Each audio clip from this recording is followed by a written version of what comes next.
नमस्कार.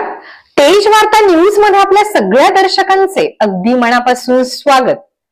आपण पाहत आहात तेज वार्ता न्यूज. बीड नगरपालिकेच्या निवडणुकीच्या अनुषंगानं जे राष्ट्रवादी काँग्रेसमध्ये या 3-4 दिवसात मंडळी म्हणा अथवा तुम्ही त्याला काय नाव द्यायचं तुम्ही ठरवा, आणि तदनंतरचे बदल पाहता आता 52 उमेदवार, अतिशय ताकदीचे असणारे 52 उमेदवार आणि 53व्या नगराध्यक्ष पदासाठी दलित मित्र मनोहरराव वंजारे यांच्या कन्या पारवेताई प्रेमलताताई पारवे यांना उमेदवारी देण्यात आलेली आहे. आणि त्याचबरोबर 52 जे काही उमेदवार आहेत तेही आपल्या समोर इथं आहेत. आणि हे 52 उमेदवार ताकदीचे उमेदवार आहे, असं नाहीये की आणलाय उभा केलाय अशातला प्रकार नाहीये. अतिशय ताकदीचे उमेदवार आहे. मला वाटतं या समितीला निर्णय घेत असताना फार मोठी कसरत करावी लागेल उद्याच्या 25-26 तारखेला विड्रॉवलच्या वेळेस, कारण उमेदवारी मागणाऱ्याची संख्या इतकी होती की त्यातनं निवड करणं हे मोठं कठीण जात आहे. आणि म्हणून निवडणुकीच्या दृष्टिकोनातनं ही राष्ट्रवादी काँग्रेस आणि बरोबरचे घटक पक्ष, मित्रपक्ष, शहरातले काही प्रभावी जे काही संघटना आहेत, राज्यात काम करणाऱ्या ज्या काही संघटना आहेत, पक्ष आहेत, या सगळ्यांना बरोबर घेऊन ही बीड नगरपालिकेची निवडणूक आम्ही सामोरं जातोय. माझा विश्वास आहे की बीड नगरपालिकेची निवडणूक अतिशय फरकानं अध्यक्षपदाच्या उमेदवार पारवेताई हे निश्चित विजयी होतील. आणि बहुमत निसंदेह निसंकोचपणे बहुमत हे राष्ट्रवादी काँग्रेस आणि मित्र पक्षांना मिळेल, यात कुणाच्या मनात काही शंका असण्याचं काही कारण नाही. जे उमेदवार आहेत, तुम्ही 52 उमेदवार सांगितलं, एकीकडे शासन म्हणते की महिलांना आरक्षण द्या, पण याच्यात एकही महिला उमेदवार नाही. सरकार ती महिलांची आरक्षण द्या, हे तुम्हालाही माहिती आहे. महिला उमेदवार आहेत. काही कारणास्तव अजून काही उद्या स्क्रुटनीच्या दृष्टिकोनातनं काही कागदपत्र वगैरे गोळा करायला गेले, तुम्हालाही माहिती आहे. असे प्रश्न कसे विचारता? नाही साहेब, आता पावणे 6 वाजले. हा बोला. आपण म्हणणार की ताकदीचे उमेदवार, ताकद म्हणजे काय बाहुबली का काय? त्याचे लोकमतातले आपण महाराष्ट्रात आहोत. मी तुम्हालाच पाहत होतो.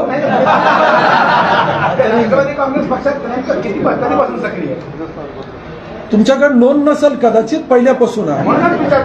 तुमच्याकडे त्याच्या तारखा द्याव्या लागतील प्रत्येकाच्या. मला मी तुम्हाला कळवतो म्हणलं मी त्या.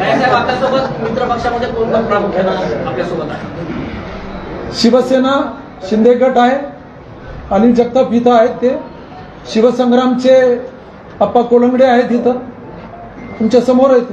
सुहास पाटील आले. सुहास आहेत का? सुहासही आहे. भैया ऐन वेळेला जे सोडून गेले त्यामुळे पक्षाचा रस्ता साफ झाला का तुमची अडचण दूर झाली?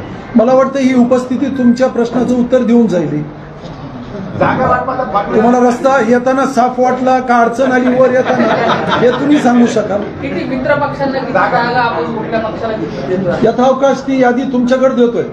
ज्या दिवशी छाननी होईल आणि आपलं छाननी झाल्यानंतर विड्रॉवलची तारीख संपायच्या अगोदर आपल्याला कळूया.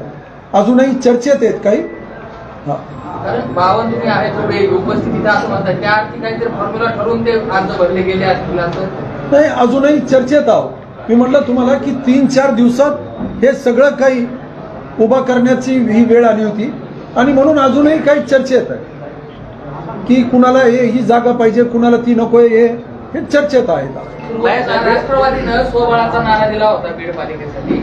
ज्या काही बंडाळी किंवा जे काही घडामोडी घडल्या त्यामुळं अलायन्स करण्याची आणि सगळ्यांना सोबत घेऊन वाटाघाटी करण्याची वेळ राष्ट्रवादी. त्यामुळं नाही. मित्र पक्ष आहेत, राज्यातही आहे, इथंही आहे. शिवसेनेला किती जागा पडल्या सांगितलं ना तुम्हाला. तुमचं तुम्ही लक्ष द्या. मी असं म्हटलं की छाननीच्या वेळेस चर्चेतनं आपण हा निर्णय करूया हे चर्चेत न करायचं. आपल्याला वेळ कमी मिळाला ना, 3 दिवसात हे सगळं काय. आपण जी पक्षात घडामोड झाली ही अपेक्षित होती की अनपेक्षित होती? मला तसं नाही म्हणता यायचं. अध्यक्ष आहेत बाजूला. हो, ती चर्चा, ते सूर तसे दिसतच होते. भैयासाहेब, आपण नगराध्यक्ष पदाचा उमेदवार नेमका कसा शोधला आणि कसा आपल्याला, आपण त्याला आपल्याकडे अनेक उमेदवार असतील त्यापैकी आपण नेमकी कोणती त्याला हे नाव पप्पू कागदे हे एक नाव चर्चेत होतं. ऐन वेळेला ते नाव बाजूला जाऊन पारवेताईचं नाव. नेमकं कारण काय? हे सगळं काय करतं? असं आहे की हे उमेदवार जे काही इथलचे आहेत हे बसून चर्चेत नाही उमेदवार निश्चित केलेले. अध्यक्षपदाचा जो काही उमेदवार आहे, राज्याचे जे काही नेते मंडळी आहे, सगळ्यांची ही नेते मंडळी यांनी इथलचा सर्वे केला. सर्वे करणारी यंत्रणा डिझाईन बॉक्स म्हणून जी काही राष्ट्रवादीची उत्तर भारतातली एक यंत्रणा आहे, त्यांनी सर्वे केला. आणि त्यावेळेस मी नव्हतो, मी बाहेर होतो. परंतु अध्यक्षांच्या मोबाईलवर निरीक्षक संजय दौंड अध्यक्ष यांच्या सगळ्यात आणि किमान एक 5-7 जण होते, त्यांच्या मोबाईलवर दादांनी फोन केला. राजेश्वर चव्हाणांच्या मोबाईलवर दादांनी फोन केला आणि त्यांनी सांगितलं की या सर्वेमध्ये या उमेदवाराच्या संदर्भातलं नाव निश्चित केलेलं आहे आणि अशा पद्धतीनं अध्यक्षाचं उमेदवार. मग आता रिपाई आपल्यासोबत आहे का नाही? कालपर्यंत सोबत असणार रिपाई राहील ना सोबत. हो, का निश्चित त्यांची नाराजी असू शकेल. संजय बोललं पाहिजे, ते बोलूया. साहेब, या निवडणुकीनिमित्त बीडमध्ये पंडित विरुद्ध क्षीरसागर हा संघर्ष निर्माण झालाय. तर गेवराईमध्ये देखील तुम्ही पाहता की पवार आहेत आणि पंडित आहेत, ते एकत्र आले. या सर्व बाबींना तुम्ही कसं उत्तर देताय? कारण की नवा गेवराईचं उत्तर तुमच्याकडे पशी असेल असं वाटतं मला. दोघं एकत्रित झाले. ते एक 10 वर्ष आमदार होते, एक 15 वर्ष होते. हे दोघं एकत्रित होत आहे. त्याचं उत्तर मला वाटतं तुमच्यापाशी बोलकं आहे. हे सगळं काय मी सांगावं तुम्हाला असं वाटतं का परत एकदा गेवराई हे सगळे एकत्रित यावे. कालपर्यंत जे म्हणत होते की मी निवडून अपक्ष उभा राहणार आहेत, तर म्हणजे त्यावेळेसचे विद्यमान आमदार अपक्ष उभं राहिले, ते म्हणले मी निवडून आलो तरी मी भाजपात जाणार नाही. बोर्ड फाडणारे अजूनही ते चेहरे समोरच आहे. आज भाजपात जाण्याचं दोघांनाही तडजोड करून भाजपात जाण्याचं का त्यांच्यावर वेळ यावी काय नाही हे त्याचा आपण विचार केलेला बरं राहील. ते तडजोड करून म्हणजे कुठली काय तडजोड केली? काय माहिती, त्यांना विचारलं पाहिजे. हो नाही, हे पा बालाजी, एक 15 वर्ष आमदार होते, मंत्री होते आणि एक 10 वर्ष आहे. काही तर तडजोड झाल्याशिवाय दोघं एकत्रित बसलेले नाहीत. तर काय तडजोड झाली ती तुम्ही शोधून काढली पाहिजे ना बालाजी. सगळंच आम्ही करायचं असं कसं होईल बालाजी? काही तुम्ही केलं पाहिजे, काही आम्ही केलं पाहिजे. फार दिवसानंतर भेटलोय का आपण? बोलत राहा. शहरामध्ये मूलभूत प्रश्नच मार्गी लागलेले नाही. तुमच्याकडे जे उमेदवार आहेत ते रनिंग नगरसेवक होते मागं, त्यांच्या वॉर्डमध्ये पाहिलं तर असंख्य समस्या आहेत. तुमच्याकडे सत्ता आल्यानंतर हे प्रश्न मार्गी लागणार आहेत. जनतेसमोर जाताना काय विजन असणार आहे विकासाचं? मूळ राज्याचे उपमुख्यमंत्री विद्यमान आणि आपल्या बीड जिल्ह्याचे पालकमंत्री अजितदादा यांच्याबरोबर चर्चा केली असता हे तुम्हाला स्पष्ट दिसत त्यांचं विजन. शहरातले प्रमुख 90% ट्रॅफिक असणारे रस्ते त्यांनी म्हणजे निश्चित केलेले की शहरात एकूण ज्या रस्त्यांवरची 90% ट्रॅफिक वाहते, पहिल्यांदा त्या रस्त्याच्या संदर्भातला निर्णय ते करतायत. पिण्याच्या पाण्याच्या संदर्भात आणि सगळ्यात महत्वाचं स्वच्छता. हे 3 बाबी महत्वाच्या आहेत. याच्यापेक्षा वेगळं काय असू शकेल असं वाटत नाही. शहर हे व्यावसायिकांचं शहर आहे. मायक्रो मायनॉरिटी इथं आलेली. आपण जे 12 बलुतेदार म्हणतो ते इथं आलेले. ऊस तोडीला जाणाऱ्यांचं यांच्यातलं प्रमाण अत्यल्प आहे. यांना काय पाहिजे? सामाजिक सुरक्षा पाहिजे यांना. मला वाटतं राज्याचे उपमुख्यमंत्री ते आहेत दादा आणि आपले पालकमंत्री आहेत. ह्या 3 बाबी देणं हे सहज शक्य होईल.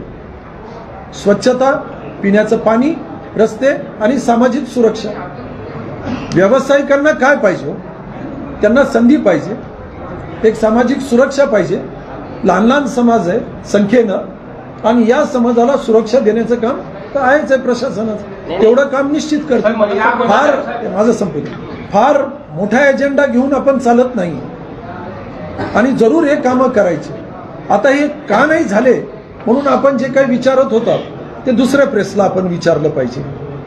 जिथून आपण आलात त्या प्रेसला आपण विचारलं पाहिजे.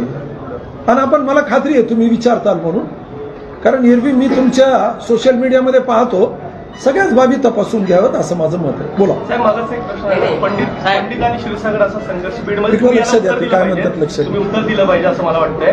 कारण की ते असं म्हणतात की बाहेरनं काही लोक येत आहेत आणि ही निवडणूक हाती घेत आहेत असा थेट आरोप त्यांचा आहे. त्याच्यामुळे तुम्ही त्याला उत्तर दिलं पाहिजे असं वाटतं. आणि त्याला जोडूनच म्हणजे बीडची जनता बाहेर राजुरी काय, बीड काय, गेवराई काय. राजुरीहून येणारे बाहेरचे आहेत, गेवराईहून येणारे बाहेरचे. आणि मला असं वाटतं राजुरीकरांच्या अगोदर गेवराईकर इथं आलेले आहेत. आता त्याला साक्षीदार जे काय त्या घरातले, आमच्या घरातले सगळ्यात ज्येष्ठ जे काय दादा ते इथं आहेत. कैलासवासी काकू इथं नाहीये. त्या सांगू शकले असते की कोण अगोदर बीडला आलेले.